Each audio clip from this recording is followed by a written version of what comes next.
there! Today I will be giving my tips on building sets, specifically like castle, dungeon, overgrown by nature, perhaps apocalyptic type sets. Today I'm talking about the ways and methods that I use to build my set for my upcoming series. And now let's talk about some of the ways that I built it. My first tip is that black base coats are surprisingly helpful. Especially for this kind of build. If you're trying to go for something really clean and modern looking, I wouldn't recommend it. But for this, I think that it really helped to do a black or brown base coat, and then later dry brush on the lighter color that I actually wanted the stuff to be. My next tip is dry brushing, which honestly kind of plays into the first tip that I talked about. But anyway, make sure you always dry brush. Like in this kind of situation, basically with anything in my opinion, but especially with like old set building, always dry brush. It's really important, mostly with white, but also with brown, green, perhaps a bit of red, and yeah. My next tip is they don't have to see every single part. The audience doesn't have to see every part of your set.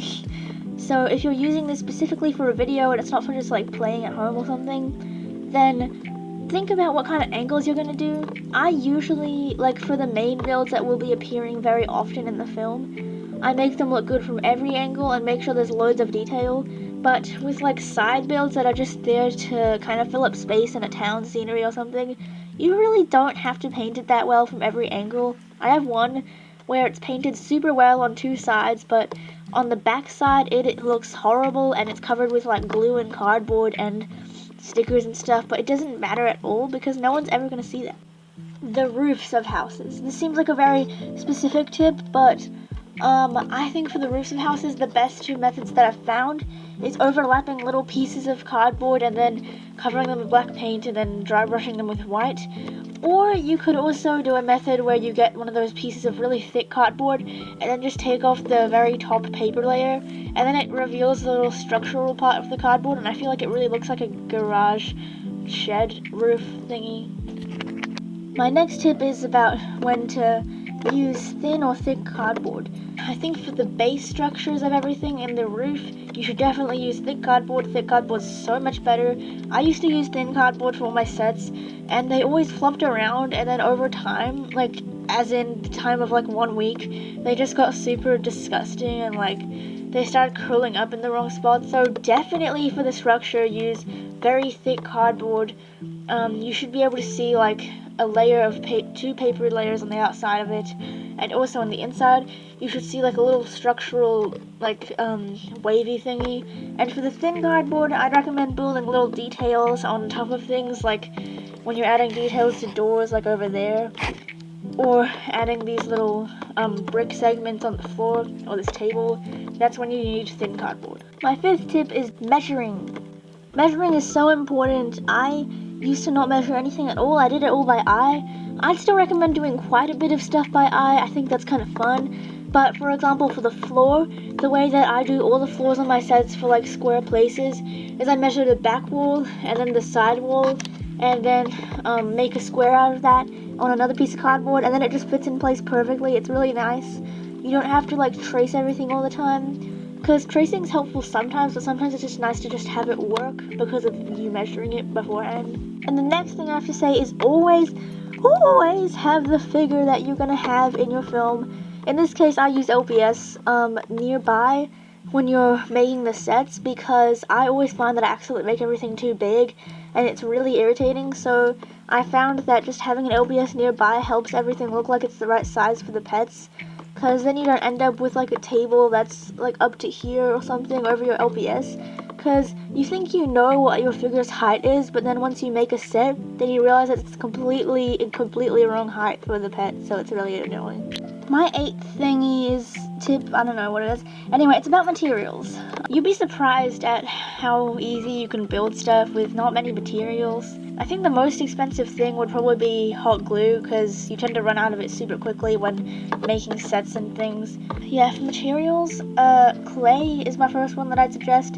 It's optional. I actually didn't use it on this set even at all, but it's very good for some little details and things. However, it can totally be achieved with cardboard, so just using old cardboard is really good as well. I think clay is just an optional thing for like rounder stuff.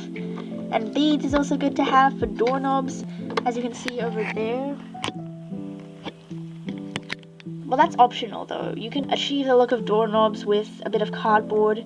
It probably wouldn't look quite as smooth, but it's still good. I'd recommend fabric for things like curtains and carpets. I have some curtains in the background there with fabric. And for windows, you can just make them... For windows, you can just make them clear, but if you would like them to look a little bit more professional or something, then I would recommend doll packaging, because doll packaging tends to have some plastic on it somewhere that you can use for a window. In the background there, you can't really see it that well, but behind the curtain, I do have a piece of doll packaging that's supposed to look like a bit of a broken window. For paints, all you need is red, black, yellow, blue, and white paint. Those are the only colors that you'll be needing. You can use others if you think that you're really bad at mixing colors and you just, or maybe you don't have the time to and you have the money to get all that paint. But I personally just really enjoy mixing colors. I think it's actually pretty simple. The colors I use don't have to be that complex for my builds. They tend to just be, for like this kind of build, they tend to be black, white, and brown mostly. Perhaps a little bit of red blood somewhere, which I actually do have on this set. But anyway, other than that, those are the only colors that you need to mix every single color, basically, except for neon colors, I guess. And the next material that you'll be needing isn't really a material, but it's a tool that you do need, a brush. And that is all of the materials that I do use. Textured paint.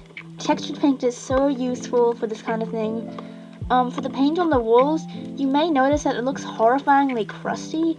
That's because I straight up threw dirt and rocks into the paint as I made it, and I also mixed the paint with some PVA glue so that it stuck all of that to the wall. Then later I dry brushed it so that it really brings out all the horrifying crustiness of the walls. Don't waste cardboard. I just want to quickly say, I recommend cutting out all your pieces, like right in the corner, like around here of the cardboard, not in the center. It just irritates me when people do that because it wastes cardboard, and you can build so many more things with a small piece of cardboard if you go from the bottom to the top carefully instead of cutting out one random shape in the middle here. And that's all for today. I hope that this helped you a bit with set building. Also, I would like to credit quickly Hello Studios because I did watch a lot of her tutorials and really carefully study all of the sets in her films when I was thinking about making all this stuff. So yeah, thanks for watching. Bye bye.